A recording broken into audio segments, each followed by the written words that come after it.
के पुण्य फिर भी शेष रह जाते हैं, तो उनमें से फिर ये वहाँ पहले तो यहाँ पर ब्रह्मा विष्णु महेश ऐसे एक, जैसे एक ब्रह्मा मर गया, दूसरा पुण्यात्मा जो अब रह जाएंगे इस भक्ति को संग्रह कर कर पार ना हुए, वो धन सारा रह गया उनका, उनके साथ उसको ऐसे ठगवा होगा उनको। जैसे ब्रह्मा जी की मृत्यु हुई तो नेक्स्ट पुत्र ब्रह्मा रजोगुण बना के रजोगुण नक्षत्र में रह के, ये दोनों दुर्गा और ये वहाँ एक पुत्र उत्पन्न करते हैं, वो ऑटोमेटिकली रजोगुण हो जाता है।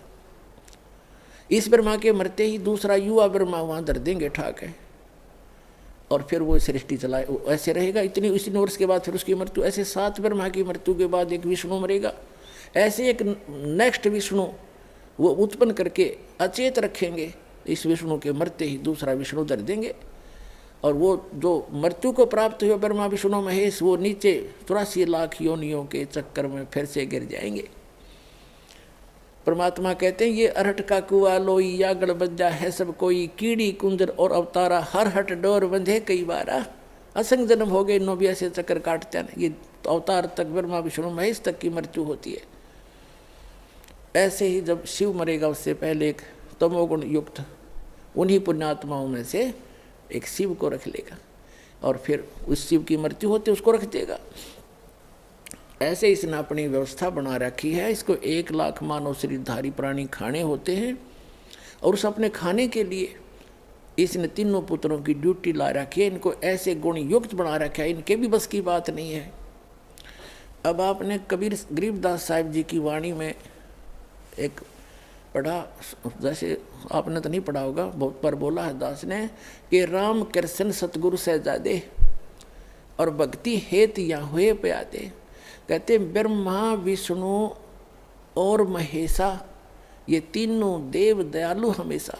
अब जो ये वचन बोला है कितना गुड है कि राम कृष्ण उस परमात्मा के सहजादे हैं, यानी उन विशेष अच्छी आत्माएं हैं। इन्होंने घने भक्ति करी थी लेकिन गलती खा गए, यहीं रह गए।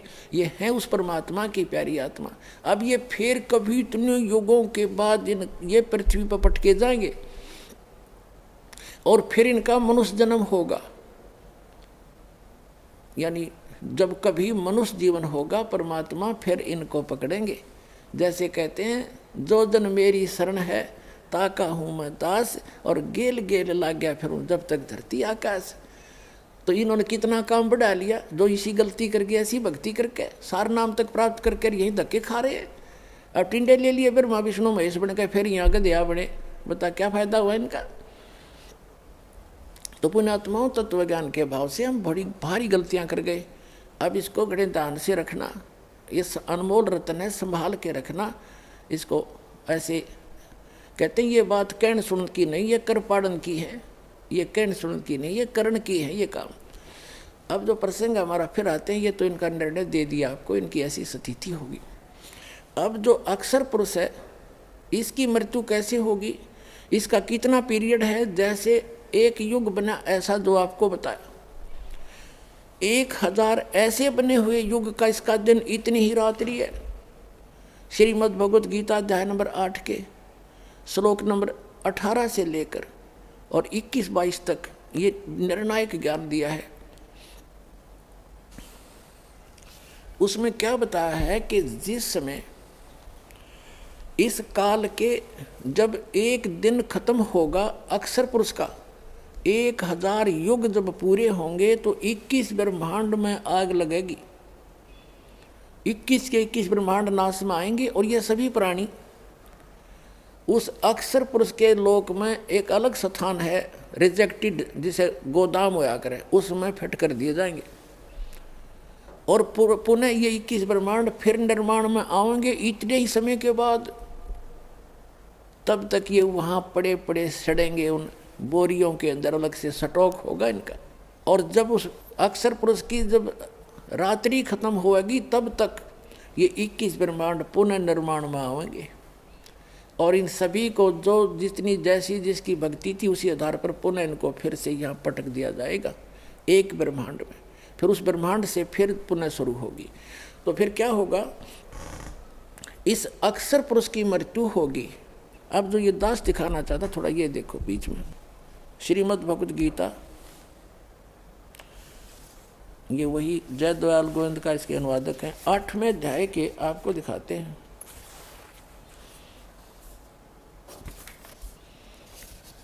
सत्रहवां आपने पढ़ लिया। ये देखिएगा गीता अध्याय मराठ का श्रीमद् भगवद गीता, ये 8-7 आपने पढ़ लिया।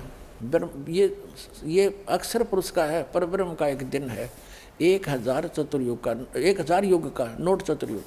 अब यहाँ हम 18वां पढ़ेंगे।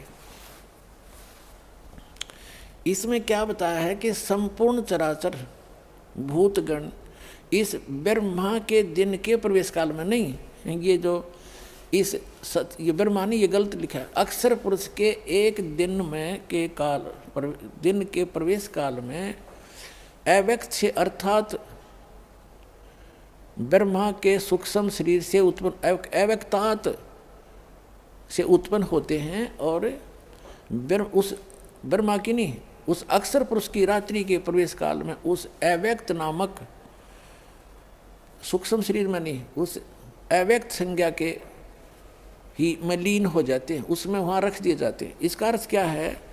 जैसे श्रीमद् भगवद गीता अध्याय नंबर 15 के श्लोक नंबर 16 और 17 में 3 पुरुष हैं, सरपुरुष, अक्षर पुरुष और परम अक्षर पुरुष। अब यहाँ वही 3 सिद्ध करने हैं। जैसे यहाँ क्या कहा है कि जब इस अक्षर पुरुष को यहाँ सेकंड अव्यक्त कहा है, ये दूसरा अव्यक्त है, लेकिन यहाँ इस प्रसंग में इसको अव्यक्त प्रथम कहा है। इसका क्या है? जैसे उसका 1000 युग का दिन जब समाप्त होगा तो पूरे 21 ब्रह्मांड का नाश हो जाएगा, और उस अक्षर पुरुष के लोक में,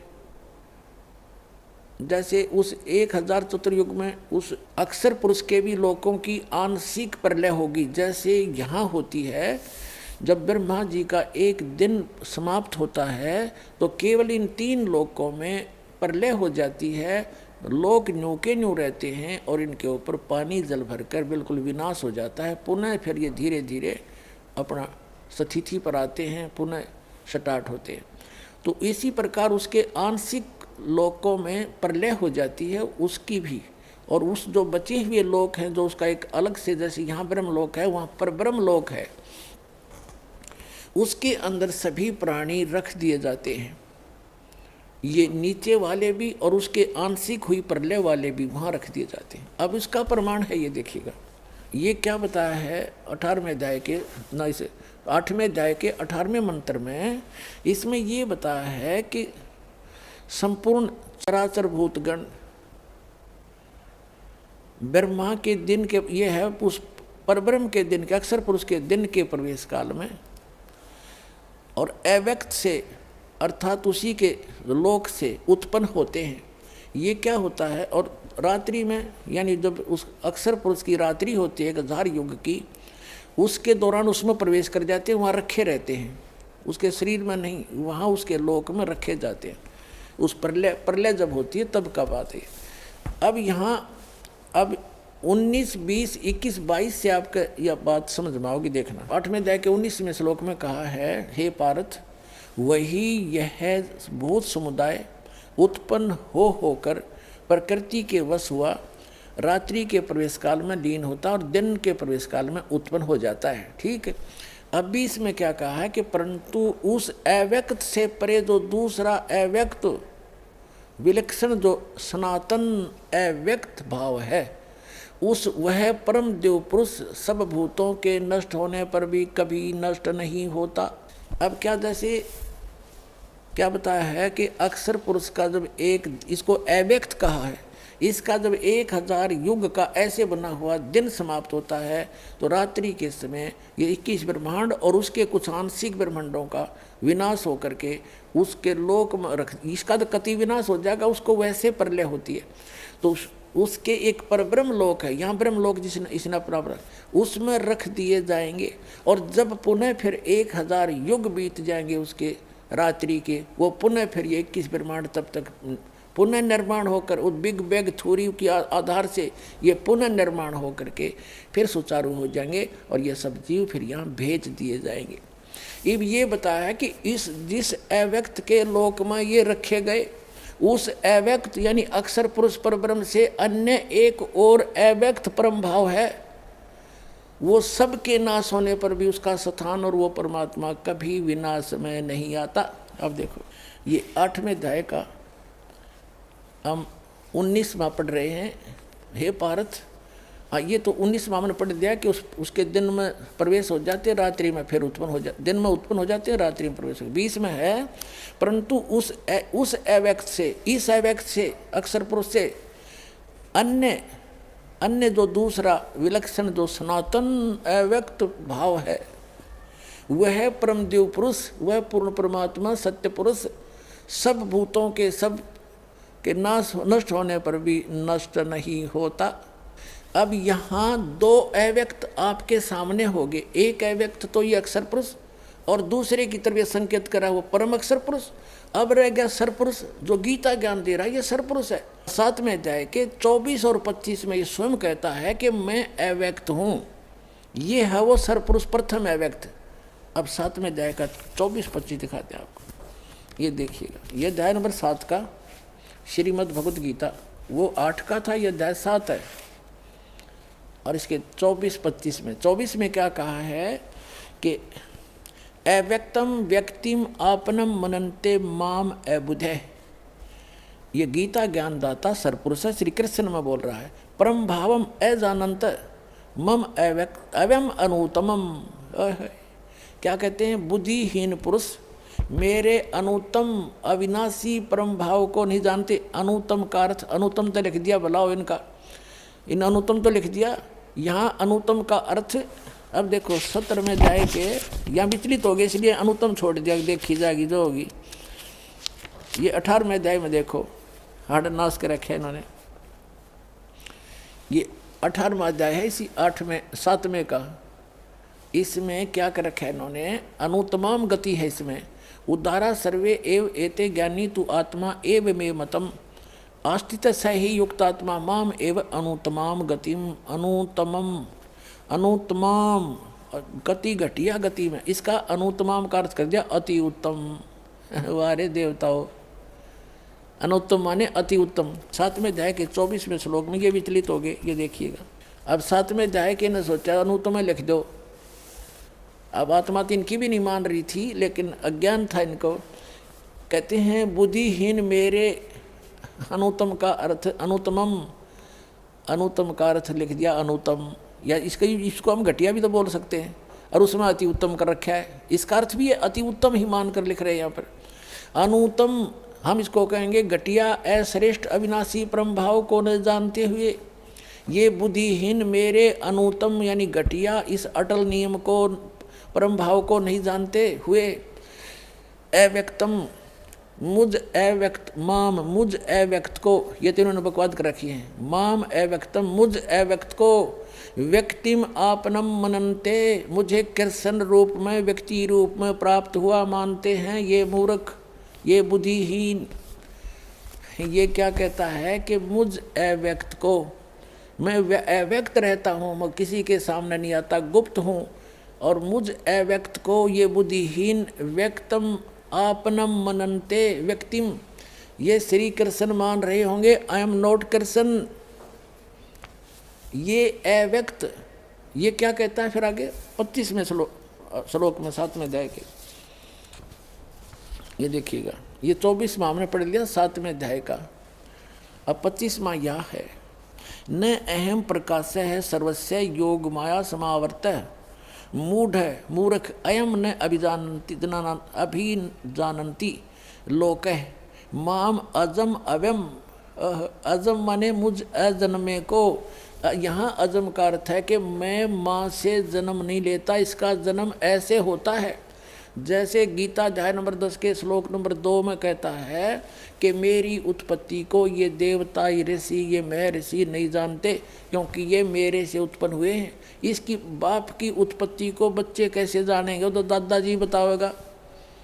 तो दादाजी कबीर साहब उसने आकर बताए आपके समक्ष, और कबीर सागर में लिखा हुआ 600 वर्ष पहले। तो यहाँ इस प्रश्न का उत्तर कौन ब्रह्मा का पिता है, कौन विष्णु का की माँ, शंकर का दादा कौन है, हमको दे बता। तो ये कबीर परमेश्वर है, हम इन सब का, ब्रह्म का भी पिता यानी तो ब्रह्मा विष्णु महेश के पिता का भी पिता, वो सब का दादा है, यानी सबके उत्पत्ति का मूल कारण वो है। अब हम पढ़ रहे हैं 7वें अध्याय का 25वां श्लोक। अब यहाँ से ये निर्णय कर रहे हैं हम, ये 25वां श्लोक है, अपनी योग माया से छुपा हुआ मैं सबके प्रत्यक्ष नहीं होता, इसलिए यह है अज्ञानी जन समुदाय मुझ अजम, मैं अजम माने मैं अब जन्म लेकर नहीं आया हूँ कृष्ण में, वैसे प्रवेश कर रहा हूँ। मेरे इस अवम न अभिजानती, मेरे इस अविनाशी नियम को नहीं जानते, यानी ये कभी ये अटल नियम है मेरा कि मैं कभी किसी के सामने नहीं आता, योग माया से छुपा रहता हूँ और मैं अव्यक्त हूँ। तो ये प्रथम अव्यक्त है, ये सरपुरुष है। और 2 अव्यक्ति भाग्य आपको सिद्ध करेंगे 8वें अध्याय के अभी 20 और 21 में आपने पढ़ लिया। तो ये 3 अव्यक्त हैं और 3 ही ये पुरुष हैं।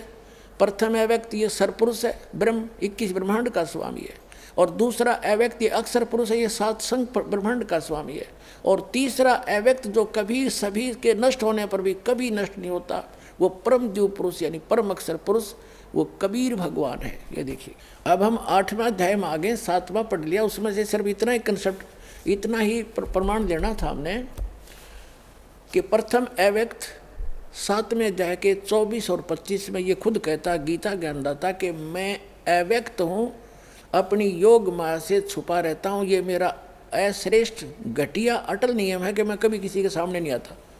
जब एक पिता अपनी संतान से छुप कर रहता है तो उसमें कोई दोष है, वो घटिया नियम है उसका, तो ये कभी सामने नहीं आता अपने यथार्थ रूप में। तो ये कहता मैं प्रथम अव्यक्त हो गया यूँ। अब 2 अव्यक्त यहाँ से लेंगे हम, देख 8वें अध्याय के श्रीमद् भगवद गीता अध्याय नंबर 8 का अर्थ श्लोक नंबर हमने 19 पढ़ दिया। उसमें पढ़ा था कि ये सभी भूत समुदाय उत्पन्न होकर प्रकृति से वश हुए, रात्रि प्रवेश काल में लीन होकर के दिन के प्रवेश काल में उत्पन्न होते हैं। किसमें? वो ब्रह्म ने ये यहाँ इस स्पष्ट कर ही दिया, इस काल के ये ब्रह्म ने ये अक्षर पुरुष से पर ब्रह्म के दिन में इस अव्यक्त ये अव्यक्त इस अव्यक्त से इस अव्यक्त के शरीर में नहीं लोक में प्रवेश करते हैं। अब ये तो प्रथम अव्यक्त, प्रथम हमने पढ़ लिया। अब ये दूसरा अव्यक्त और तीसरा ये है। अब 20 में लिखा है कि परंतु उस अव्यक्त से परे, जिस अव्यक्त के इसमें जो जाकर के दिन के समय में तो उसमें प्रवेश कर जाते हैं, रात्रि में उसमें जाकर लीन हो जाते हैं, वहाँ चले जाते हैं, उससे अलग जो अव्यक्त है, परंतु उस अव्यक्त से, अब ये तीसरे अव्यक्त की तरफ संकेत है। प्रथम तो यहाँ हो लिया, ये हो गया इस 18वें में, उस अव्यक्तात् उस अव्यक्त से उत्पन्न होकर रात्रि के समय में उसमें लीन होते हैं और दिन के समय में उस अव्यक्त के लोक में, शरीर में उसके लोक में चले जाते हैं। इसका अर्थ है ये तो प्रथम, ये दूसरा अव्यक्त हो गया। अब प्रथम अव्यक्त तो हो गया 7वें अध्याय के 24-25 के अंदर, दूसरा अव्यक्त हो गया यू 8वें अध्याय के 18वें श्लोक में। अब तीसरे अव्यक्त की तरफ संकेत कर रहा है 8वें अध्याय का ये 20वां श्लोक। देखिएगा 8वें अध्याय का ये 20वां श्लोक है कि इस अव्यक्त से जो अब प्रसंग चल रहा है, परंतु उस अव्यक्त से, इस ऊपर के अव्यक्त से परे जो दूसरा विलक्षण जो सनातन अविनाशी अव्यक्त भाव है, वह परम पुरुष, वह परम दिव्य पुरुष सब भूतों के नष्ट होने पर भी नष्ट नहीं होता। अब ये 3 हो गए। अब यहाँ थोड़ी सी गड़बड़ी इन्होंने और कर रखी है। अब देखना 21 में, अब 21 में है श्रीमद् भगवद गीता अध्याय नंबर 8 के श्लोक नंबर 21 में हम आगे। ये 21 मंत्र है।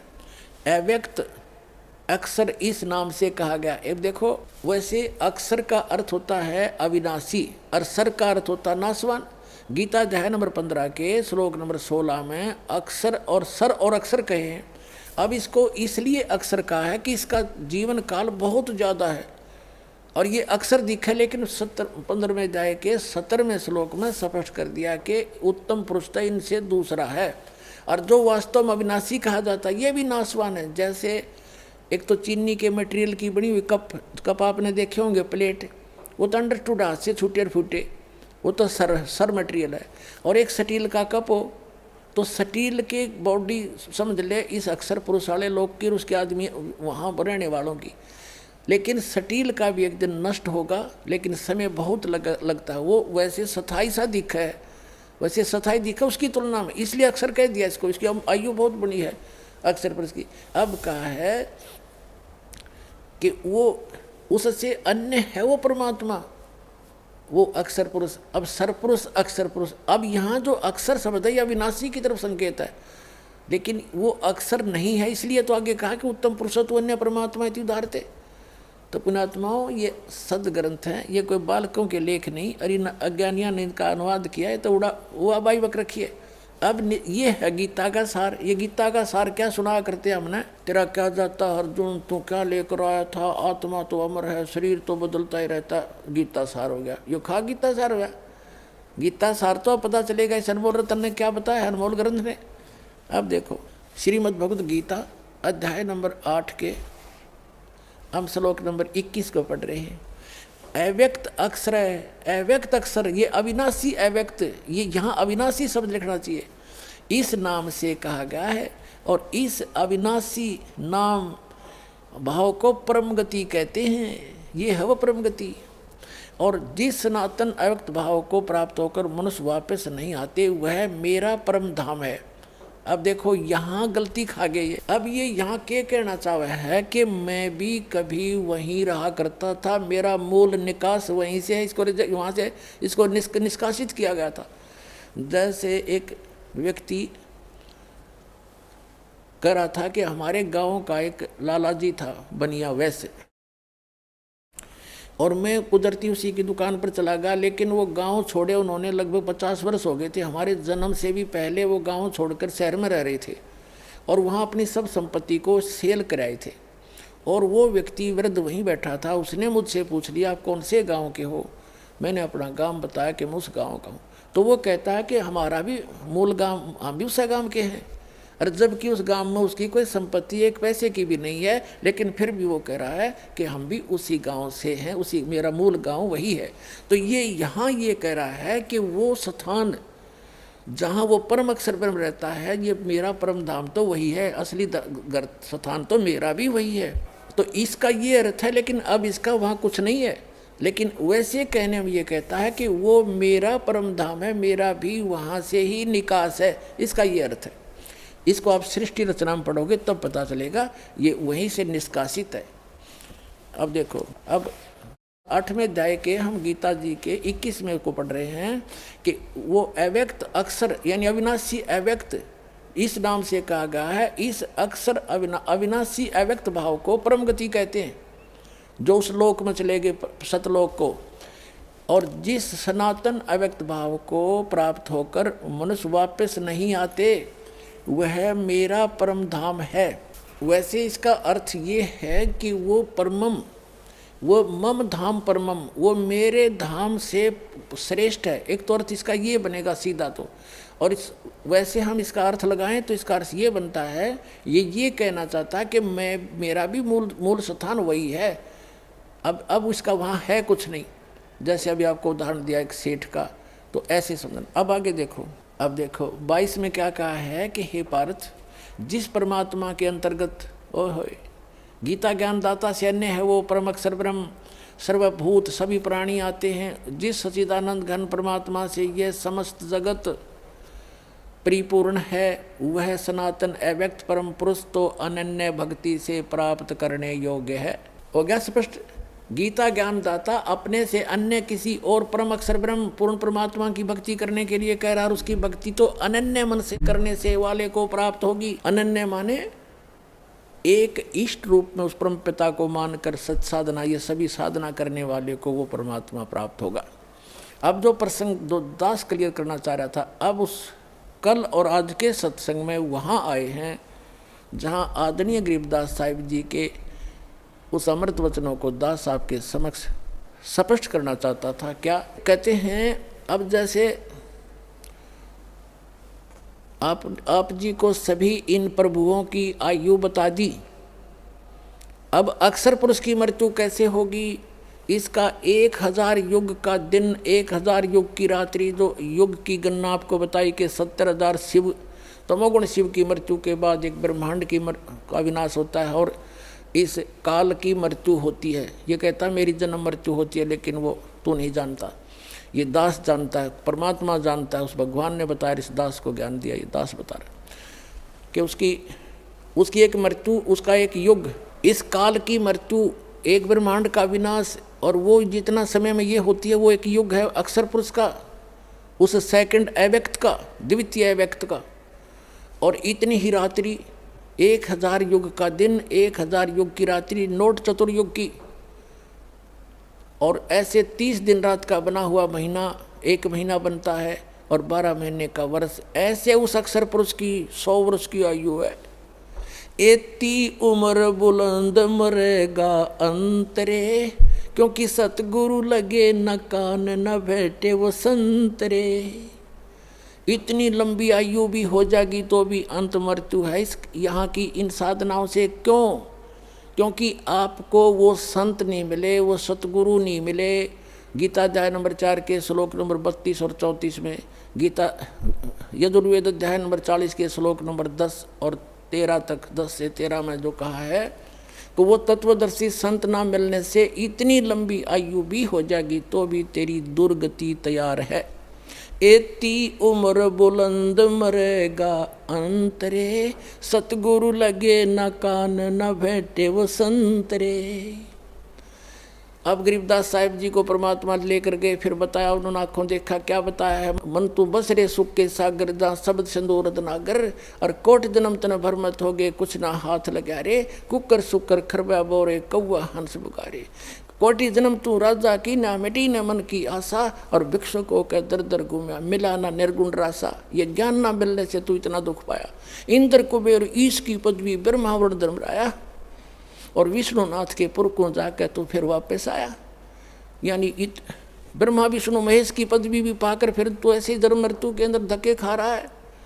असंग जन्म तन मृत्या हो गए, जीवित क्यों ना मरे रे, और 12 दर मद महल मठ बोरे, बहुर ना दे धरे रे। वो 12वें द्वार को पार करके वो परमात्मा पावेगा। ये 11वां द्वार छाती कुटा करता, ये बधु परमांस का पता नहीं। और 11वां द्वार था, विलास दास भी बतावा था, और उन्हें को किसी को नहीं मालूम, मूर्ख बना रहा जनता को। तो अपने आत्माओं, ये little knowledge is the dangerous thing, ये नीम हकीम खतरा इस जान। अब बुद्धिमान हो सभी, समझो इनको, इनकी सतीथि से परिचित हो, उनको छोड़ो और यहाँ हो। अब क्या बताया है कि असंग जन्म तन मृत्या हो गए, जीवित क्यों ना मरे रे। जीवित मरना है यहाँ की इच्छाओं से, यहाँ की जो अननेसेसरी वस्तुओं से अपना मन रोके। और दूसरा जीवित मरना है, जैसे आप सत्संग में आलस कर जाते हो आने में, और ये सोचकर कहीं नुकसान ना हो जावे। जैसे एक व्यक्ति नाइट सर्विस में रात्रि के समय बस से गया और सुबह वापस आना था, इतना कंपलसरी काम था उसका, और उसी दुर्घटनाग्रस्त हो गया, उस नाइट सर्विस वाली बस से मृत्यु होगी उसकी। अब वो कंपलसरी काम धरा धरा रह गया और खाली गया। तो पुण्यात्मा, जब आपको मन ये आंट अड़ावे कि वहाँ जान फिर देखेंगे, या फिर ना होती, कहते हैं काल करे सो आज करे, आज करे सो अब, और पल में परलय हो जाएगी, फिर तो फिर करेंगे कब। तो ये मन जब ऐसी बकवाद करे, जब इस आधार से इसको रोके कि मान लीजिए अब तो हमने सोच लिया मर गए, और 3-4 दिन आ जाओ सत्संग में, अमृत वर्षा हुए, वो तो काल का कोल हुआ, संग जन्म तो हो गया, हमने उसमें पिटत्या ने धक्के खात्या ने, वो पूरा ही नहीं बोली आज तक, और वो उसमें पूरा हो भी नहीं सकता इस भगवान का सहयोग बिना। तो मान लीजिए 3 दिन आप 4 दिन आप आए और वहाँ कुछ हानि होगी तो उसने फिर ठीक कर लेंगे। और जब परमानेंट टिकट कट गई, परमानेंट मृत्यु होगी, फिर वो धरा रह गया, ना भगवान मिला ना वो काम होया। तो इस प्रकार इस मन शैतान को अपने परमात्मा के फार्मूला तो रोके और भगवान के चरणों में दुखी सुखी चाहे किसी प्रकार भी पहुँचे। आपका बड़ा पुण्य होता है आने पे, संत मिलन को चालिए तज माया अभिमान, और जो जो कदम आगे रखे ओ हे यज्ञ समान। और यहाँ आते हैं तो 2 रुपये दान भी करने की सोचते हो। ये दान जो यहाँ किया गया ये आपका है, और वहाँ कोठीर बंगले बना के धरगे वो काल का है, आपका नहीं है। और यहाँ सदा व्रत चल रहे, दिन रात किसी टाइम आओ, परमात्मा के बच्चों के लिए भगवान ने सारा भंडारा खोल रखा है।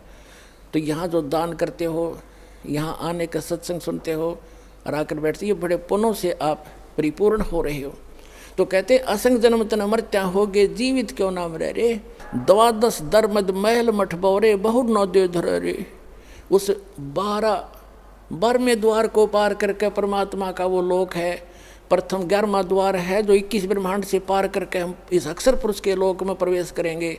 और 12वां द्वार है जो 7 संग ब्रह्मांड करके सतलोक के अंदर जब हम उस द्वार से पार करेंगे तो वो द्वार इस भक्ति से खुलते चले जाएंगे ऑटोमेटिकली आपके। और 12वां द्वार पार करके आप सतलोक में प्राप्त करोगे, जहाँ फिर लौट कर फिर कभी नहीं आओगे।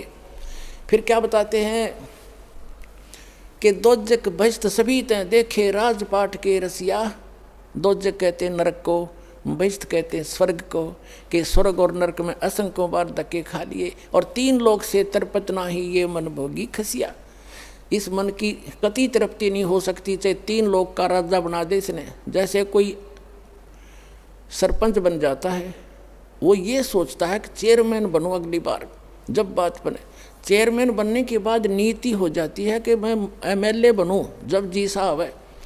MLA बनने के बाद फिर ने सोचा मंत्री पद मिले तो बात बढ़ाना, तो कोई आनंद नहीं आया भाई।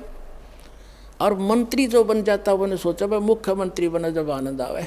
ये तो अपराधी नहीं रहे हम। अब मुख्यमंत्री की क्या टेंडेंसी होती है कि मैं प्रधानमंत्री बनूं, जो बात बना अटकड़बाजी जोड़ने में लगा रहेगा। और फिर यह टिकट कट जाएगी, मृत्यु हो जाएगी, फिर गधा बन के हंडेगा संतरी बना कुमार के पास, और कुत्ता बनकर संतरी बने। तो पुण्यात्मा परमात्मा ये बताना चाहते हैं, बच्चों तुम कहाँ के ढोंढ लग रहे हो, डले ढो रहे हो। इस मनुष्य जीवन से जो कार्य करना था वो तो तुम्हारे को बताने भी नहीं दिया। काल ने भगवान आकर चले गए, 120 वर्ष रह के अपने बच्चों को ज्ञान देना चाहते थे। इन काल के दूतों ने बाधा बनकर खड़े हो गए और कबीर साहब का नामो निशान मिटा दिया। धानक था, जुलाहा था, ये था, वो था। अरे भगवान, लाल से कितने भी हो, लाल तो लाल ही रहेगा। चाहे किसी कहीं पर भी आप जैसे छोटी जाति समझते हो और लाल कहीं पर भी हो, कुरडी में पड़ा लाल तो भी लाल की कीमत लाल ही है, उसको कोई मासा नहीं घटा सकता। तो समर्थ है वो, आज भी समर्थ है, उस दिन भी समर्थ है, उस दिन हम पहचान नहीं सके।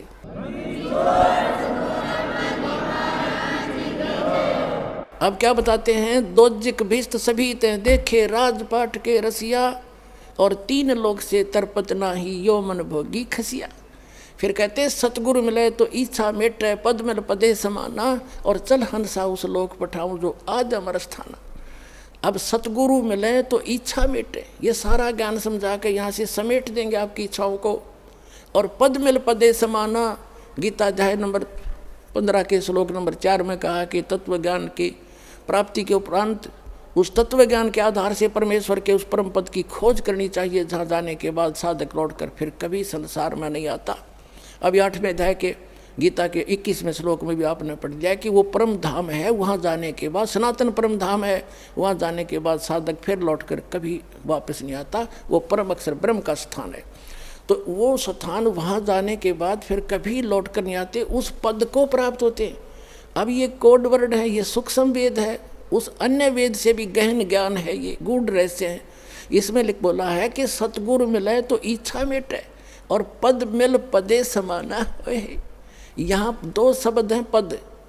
एक पद का अर्थ है way of, method of worship, पद्धति। भगवान, पद माने पद्धति, भगवान की यथार्थ पद्धति प्राप्त कराओगा सतगुरु, और उस पद्धति से वो पद मिलेगा। कौन सा? जहाँ जाने के बाद फिर लौट कर कभी संसार में नहीं आते।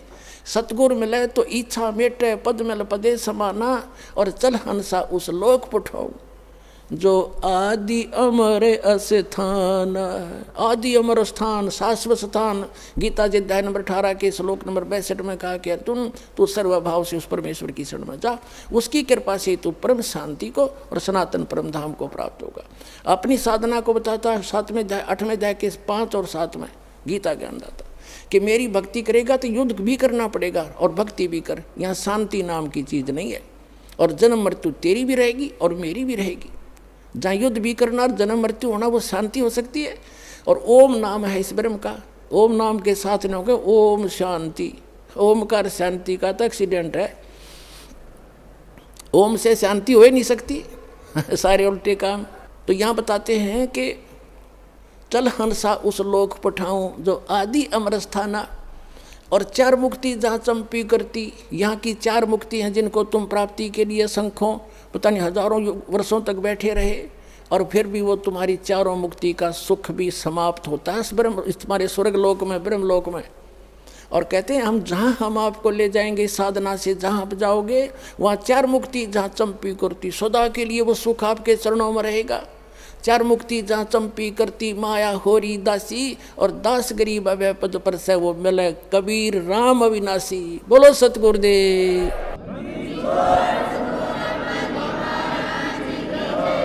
सत साहिब सतगुरुदेव की जय। बंदी छोड़ कबीर परमेश्वर जी की जय। बंदी छोड़ गरीबदास जी महाराज जी की जय हो। स्वामी राम देवानंद जी गुरु महाराज जी की जय हो।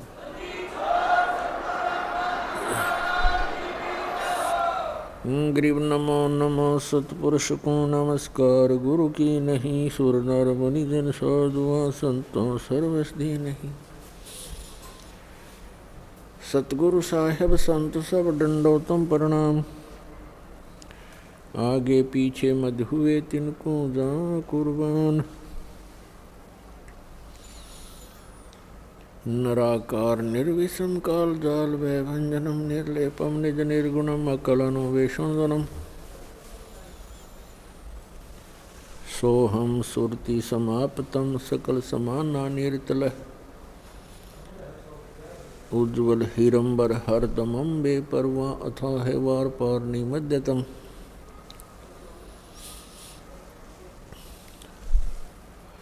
ग्रीब जो सुमर सिद्ध होई गणनायक गुलता ना करो अनुग्रह सोई पारस पद परवाना। आदि गणेश मनाऊं गणनायक देवन देवा। चरण कमल लो लाऊं आदंत करूं सेवा। परम शक्ति संगीतम रिद्धि सिद्धि दाता सोई। अवगत गुण अतीतम सत्य पुरुष निर्मोही जगदम्बा जगदीशम। मंगल रूप बुरारी तन मन अर्पों शीशम भक्ति मुक्ति भंडारी। सुर नर मुनि जन ध्यावें ब्रह्मा विष्णु महेशा। शेष सहस मुख गावें पूजें आदि गणेशा। इंद्र कुबेर सरीखा वरुण धर्म राय ध्यावें। समर्थ जीवन जी का मन इच्छा फल पावे। 33 कोटि आधारा दावें शेष 88। उतरे बहुजल पारा कट है यम की फांसी। 33 कोटि आधारा दावें शेष 88। उतरे बहुजल पारा कट है यम की फांसी। कर जोरूं विनती करूं धरूं चरण पर शीश। गुरु जी राम देवानंद जी महाराज ने दियो नाम बख्शीश। कोटि कोटि सिजदा करूं कोटि कोटि प्रणाम। चरण कमल में राखियो मैं बंदी जाम गुलाम।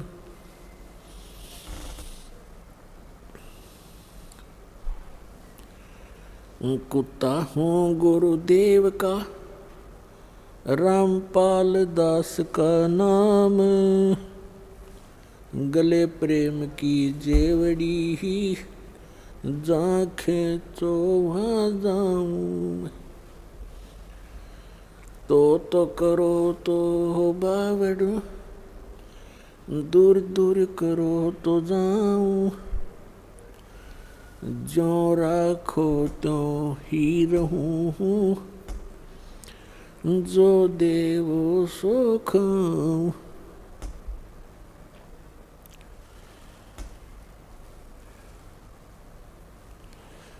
परमपिता परमात्मा पूर्ण ब्रह्म सारी सृष्टि के रचनहार कबीर परमेश्वर जी की असीम रजा से आप सभी उस परमात्मा के प्यारी आत्माएं इस तत्व ज्ञान को पहचान कर, अपने पिता को पहचान कर, अपने मूल मालिक को पहचान कर यहाँ सतलोक आश्रम बरवाला के अंदर उपस्थित हुए। धन्य है आपके माता पिता जिनसे जन्म हुआ,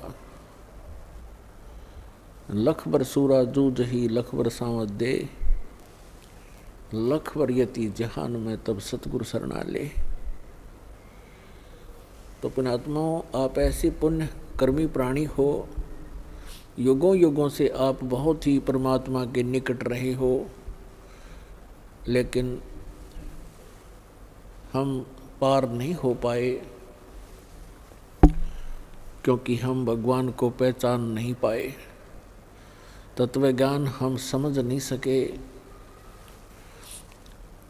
यहाँ का सबसे बड़ा जाल काल का ये है कि जिस भी जीव को, मानव शरीरधारी प्राणी को जरा सा भी कोई यहाँ की ये नकली सुविधा उपलब्ध है, उसको परमात्मा की कति आवश्यकता महसूस नहीं होती।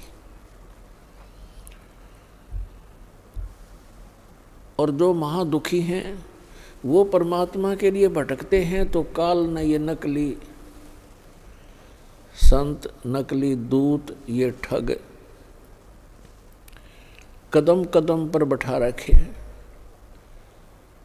वो उनके फंस के अपना जीवन नाश कर जाता है। और जो भक्ति करता नहीं, पूर्व जन्म का पुण्यकर्मी प्राणी है, उसको सब अच्छी सुविधाएं प्राप्त हैं, उसका व्यवसाय भी ठीक है, कोई पद पोस्ट भी उच्च है, परिवार भी अच्छा है, बच्चे भी लायक हैं, वो पूरे पूर्व जन्म के संस्कार हैं उनके, तो तत्व ज्ञान के अभाव से वो ऐसे अपना जीवन नष्ट कर जाते हैं। इस सारे अंधेरे को, संपूर्ण अज्ञान को हटाने के लिए, इसका नाश करने के लिए परमात्मा स्वयं ही आते हैं। उस परमात्मा के अतिरिक्त जितने भी संत महात्मा, काजी, मुल्ला, आचार्य, शंकराचार्य, मंडलेश्वर, महंत संत हैं, या जो देव पद प्राप्त किए हुए हैं, ये सभी जीव संज्ञा के अंदर हैं और परमात्मा की महिमा को जीव नहीं जान सकता अपने बल से।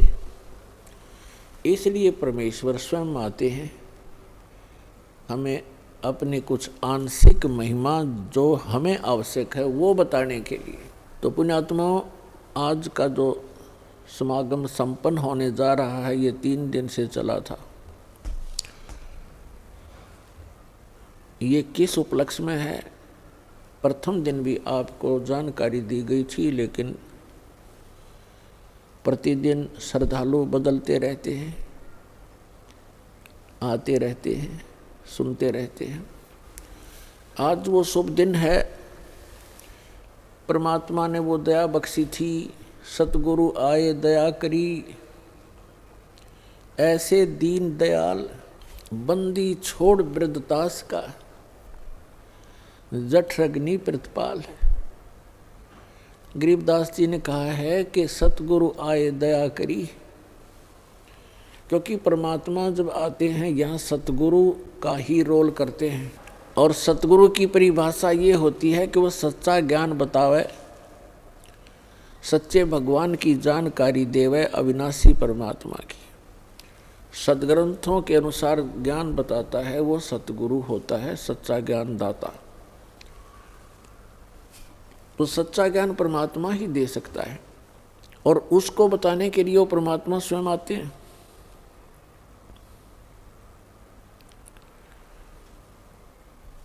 सन 1727 संवत 1784 को परमात्मा आदरणीय गरीबदास साहिब जी गांव छुड़ानी जिला झज्जर हरियाणा वाले को आकर के खेतों में मिले थे, जंगल में जहां वो गव्वें चरा रहे थे। उस समय उनकी आयु 10 वर्ष की थी। सन 1717 में संवत 1774 में आदरणीय गरीबदास साहिब जी का जन्म हुआ था गांव छुड़ानी जिला झज्जर हरियाणा में। जब वो 10 वर्ष के हुए, अपने ही खेतों में अपनी ही गौओं को चारा चराने के लिए जंगल में लेकर गए हुए थे। साथ में अन्य 10-12 पाली गवाले उनके साथ सहयोगी थे, और कुछ अन्य गांव के व्यक्ति अपनी गौओं को उन्हीं गरीबदास जी के ही जंगल में खेतों में चराने के लिए लेकर गए हुए थे। क्योंकि आदरणीय गरीबदास साहिब जी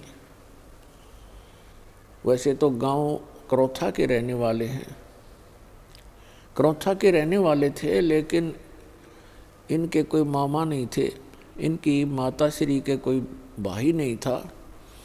इसलिए गरीबदास साहिब जी के पूज्य पिताजी श्री बलराम जी धनखड़ अपनी ससुराल छुड़ानी में वहाँ रहने लगे थे। वहीं जाने के बाद आदरणीय गरीबदास साहिब जी का जन्म हुआ था। दिन के 10 बजे थे। वो परमात्मा जो लीला करते हैं, वो लीला करते ही ऐसी हैं, और इसके गवाह चारों वेद हैं। ऋग्वेद मंडल नंबर 9 और सूक्त नंबर 86 के मंत्र नंबर 26 और 27 में, ऋग्वेद मंडल नंबर 9 सूक्त 82 के मंत्र 1, 2, 3 में, ऋग्वेद मंडल नंबर 9 सूक्त चमन मंत्र 3 में, ऋग्वेद मंडल नंबर 9 सूक्त 20 मंत्र 1 में, ऋग्वेद मंडल नंबर 9 सूक्त 94 के मंत्र 1 में, ऋग्वेद मंडल नंबर 9 सूक्त 95 के मंत्र नंबर 2 में, ऋग्वेद मंडल नंबर 9 सूक्त 1 मंत्र 9 में, ऋग्वेद मंडल नंबर 9 सूक्त 96 के 96 के 16 से लेकर 20 मंत्र में, ऋग्वेद मंडल नंबर 9 सूक्त 29 के मंत्र नंबर 25 में यही प्रमाण दिया हुआ है कि वो परमात्मा ऊपर के लोक में रहता है, सतलोक में रहता है, अविनाशी स्थान के तीसरे पृष्ठ पर विराजमान है, वहाँ बैठा है सभी लोकों के ऊपर, और वहाँ से गति करके आता है, अच्छी आत्माओं को मिलता है, और उनको उपदेश करने की इच्छा से वो कबीर देव नाम है उस परम पिता का, कबीर देव, हम उसे कबीर साहब बोलते हैं। तो उसी अपने गुण अनुसार जो वेद गवाही देते हैं, तो पुण्यात्मा हम वेदों को सत्य मानते हैं। सभी किसी भी, वैसे तो विश्व के अंदर किसी भी व्यक्ति से आप पूछोगे कि वेद एक सत्य वस्तु है, सत्य ज्ञान है, और महिमा का, परमात्मा की महिमा का गुणगान है। और उस परमेश्वर ने 600 वर्ष पहले आकर के बताया था कि वेद मेरा भेद है, मैं ना मिलूं वेदन के माही, और जौन वेद से मैं मिलूं ये वेद जानते नहीं। और वेद 5वां वेद है, सूक्ष्म वेद है, जिसको तत्व ज्ञान कहते हैं। वेद कहो ज्ञान कहो, तो तत्व ज्ञान है, वो तत्व वेद है, वो सूक्ष्म वेद है।